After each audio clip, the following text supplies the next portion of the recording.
പാലക്കാടിനെയും പാലക്കാട്ടുകാരെയും നിങ്ങൾ ഇങ്ങനെ നിരന്തരമായി ചതിക്കുകയാണല്ലോ കോൺഗ്രസ്സുകാരെ. CPM-ന്റെ കൈകളിൽ ഭദ്രമായിരുന്ന പാലക്കാടൻ കോട്ടയെ നിങ്ങൾ എന്താണ് ചെയ്തിരിക്കുന്നത്? പാലക്കാടുകാർക്ക് തീരാ നാണക്കേടായി മാറിയിരിക്കുകയാണ് മാറി മാറി വരുന്ന നേതാക്കന്മാർ.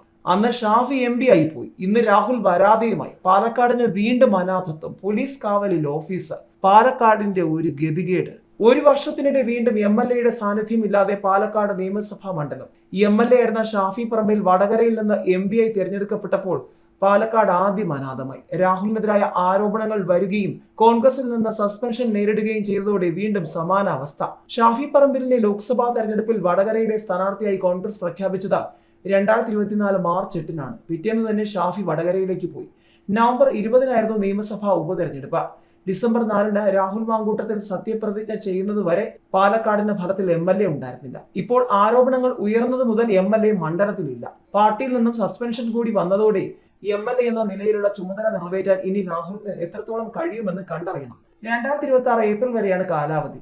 ഇനി 7 മാസം രാഹുലിന് പൊതുപരിപാടികളിൽ പങ്കെടുക്കാൻ കഴിയുമോ എന്നും കണ്ടറിയണം. വീണ്ടും ഒരു ഉപതെരഞ്ഞെടുപ്പ് ഒഴിവാക്കാനാണ് തൽക്കാലത്തേക്ക് രാജിയില്ലെന്ന നിലപാട് കോൺഗ്രസ് നേതൃത്വം സ്വീകരിച്ചതെന്നാണ് നിഗമനം. കാലാവധി 6 മാസത്തിൽ കുറവായാൽ ഉപതെരഞ്ഞെടുപ്പിന് സാധ്യതയില്ല. അപ്പോൾ രാഹുലിൽ നിന്നും കോൺഗ്രസ് നേതൃത്വം രാജി വാങ്ങാനുള്ള സാധ്യതയുണ്ട്. അങ്ങനെയെങ്കിൽ പാലക്കാടുകാർക്ക് MLA-യുടെ സേവനം പൂർണ്ണമായി തന്നെ ഇല്ലാതാകും. രാഹുലിനെതിരായ ആരോപണങ്ങൾ ഉയർന്ന ശേഷം പ്രധാനപ്പെട്ട 3 പരിപാടികളിൽ MLA ഉണ്ടായില്ല.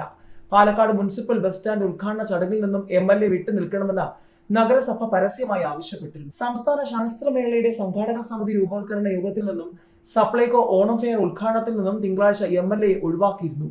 രാഹുൽ മാങ്കൂട്ടത്തിൽ സ്ഥലത്തില്ലെങ്കിലും MLA ഓഫീസ് പ്രവർത്തിക്കുന്നുണ്ട്. MLA ഓഫീസിലേക്ക് അടക്കം പ്രതിഷേധ മാർച്ച് നടന്ന ദിവസങ്ങളിലെല്ലാം ജീവനക്കാർ ഓഫീസ് തുറന്നിരുന്നു. വിവിധ ആവശ്യങ്ങൾക്കായി ആളുകൾ ഇവിടെ വരുന്നുണ്ടെന്ന് ഓഫീസ് ജീവനക്കാർ പറയുന്നു. ഓഫീസിന് മുഴുവൻ സമയം പോലീസിന്റെ കാവലാണ്. പാലക്കാട് ഇടത് കോട്ടയായിരുന്നു എന്നുള്ളത് എല്ലാവർക്കും അറിയാം. ഇടതിൽ നിന്നും പാലക്കാട് വലത് കോട്ടയാക്കി മാറ്റാൻ ഇറങ്ങിയ കോൺഗ്രസിന് ഇപ്പോൾ കയ്യിലിരുന്നതുമില്ല, കടിച്ചു പിടിച്ചതുമില്ല, എല്ലാം പോയി.